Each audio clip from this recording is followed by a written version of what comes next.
I have been asked about a specific comment that I believe I've made once or twice over the years, and that is that I traced the ages of control, exactly what controlled man's actions, man's society, man's governments over the ages. And we traced how we went through the age of religious tyranny, when churches controlled it, and spiritual leaders basically were the power behind the throne of government. We also looked at the age of tyrants, when tyrants and conquerors were the moving force behind humanity's society.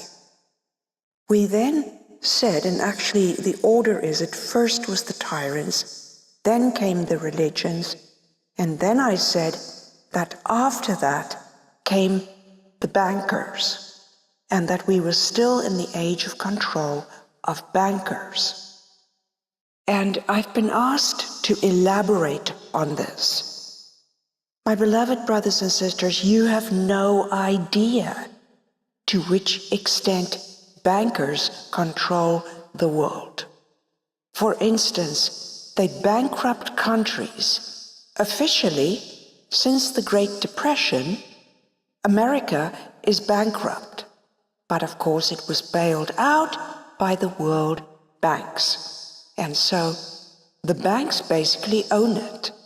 They do this all the time with countries to bankrupt them, such as Greece, and then they end up owning them. They have designs, for instance, on doing the same to Italy. And third world countries are owned by larger countries who do the exact same thing that is being done to them. They bankrupt a country and then they loan it money and then they basically own it. They get the taxpayers' money.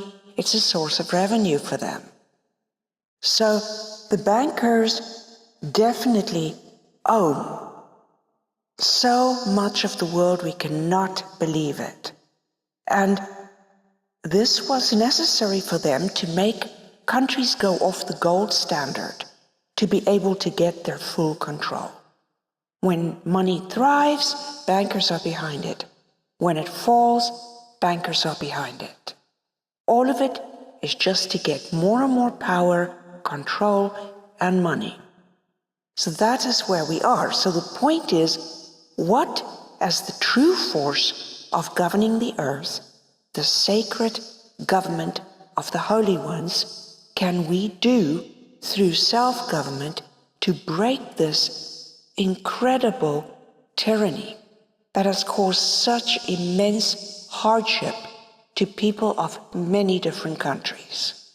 We have to find what within us still manages to control us from the outside, from our external life. And you will find that in your life, people can still push buttons, as they say.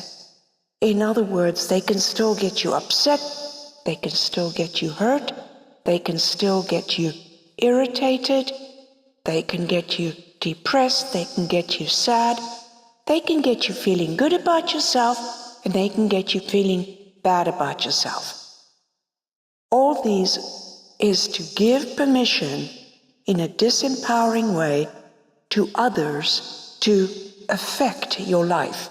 You're the puppet and they pull the strings. It is particularly so when there is somebody in your life that is in constant conflict with you. Conflict requires two people, and you need to clearly evaluate the roles you play and learn your lessons, learn what to accept and what to walk away from, and do so. But these are your tools to hone your self-empowered mastery. We cannot permit others to pull our strings to this effect.